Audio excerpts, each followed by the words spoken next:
Hey yo, what's good everyone? Welcome to my channel. This is Mauro and today we're gonna react to the rise and fall of the Khmer Empire history of Cambodia summarized. So this video is gonna be really interesting. We've done quite a bit of reactions about Cambodia, the geography, the culture, the places to visit. I mean, the culture not that much. We gotta do something more about the culture, I guess. I don't know that much. So without any further ado, let's learn more about the history of Cambodia, shall we?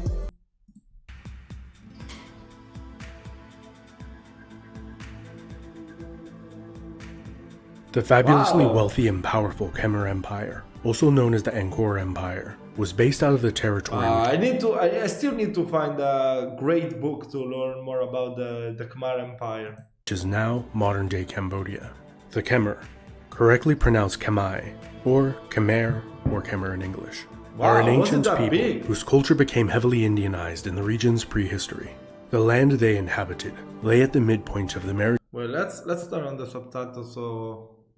Okay, so if anyone has problem with English, that would be better, even if probably they're not perfect, but yeah. Time trade route between India and China. Over the centuries of contact with Indian merchants, both Hinduism and Buddhism became widespread throughout the whole of Southeast Asia and largely, but not completely, replaced the earlier shamanistic practices there. While Hinduism became the dominant religion of mainland Southeast Asia's ruling class, Buddhism generally became more popular with the common people. Additionally, Indian culture and language combined with the Khmer society, which developed into a unique cultural amalgamation.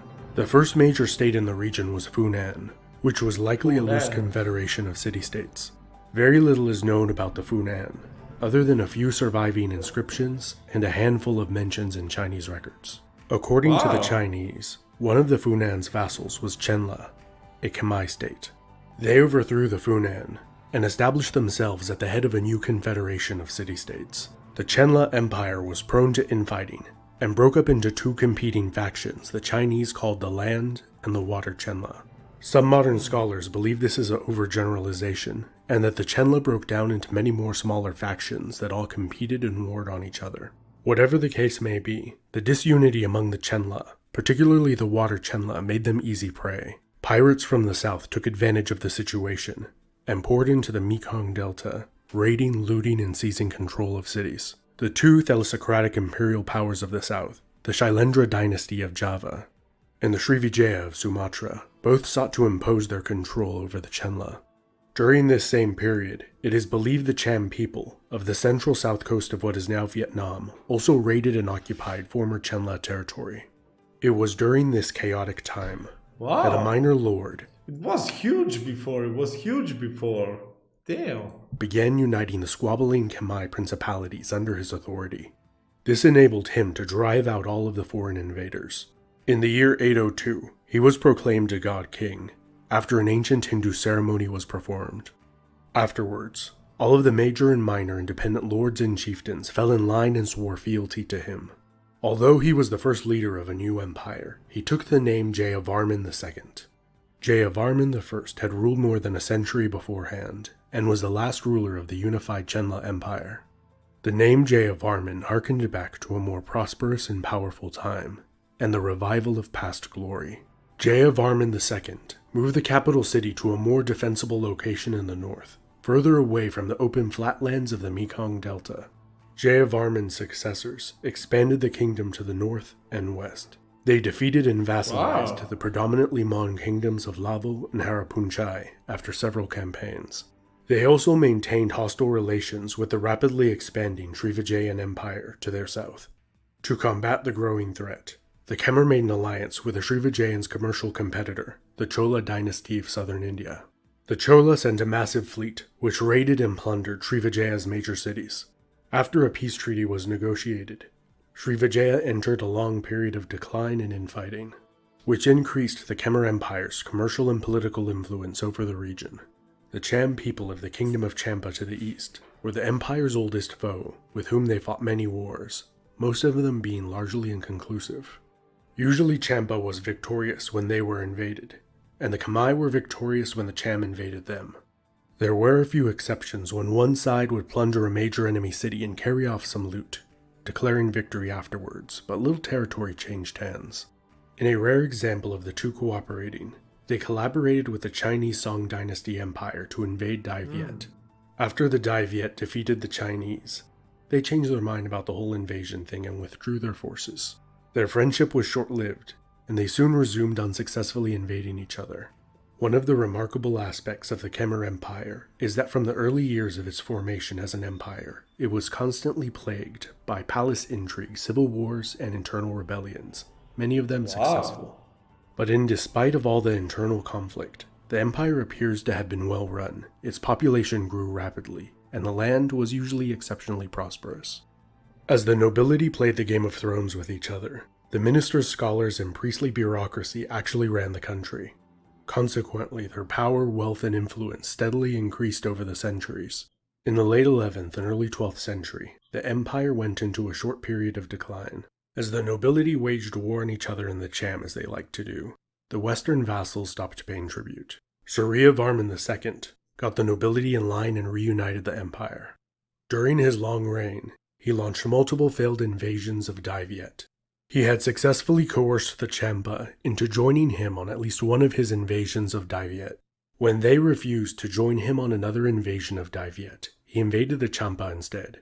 And unlike the numerous invasions of his predecessors, this invasion was successful. He killed the Cham king, sacked the capital city, put his brother-in-law on the throne of Champa, and returned home to celebrate. The Cham immediately rebelled and executed his brother-in-law. He invaded Champa again, in a disastrous campaign where it is believed he died.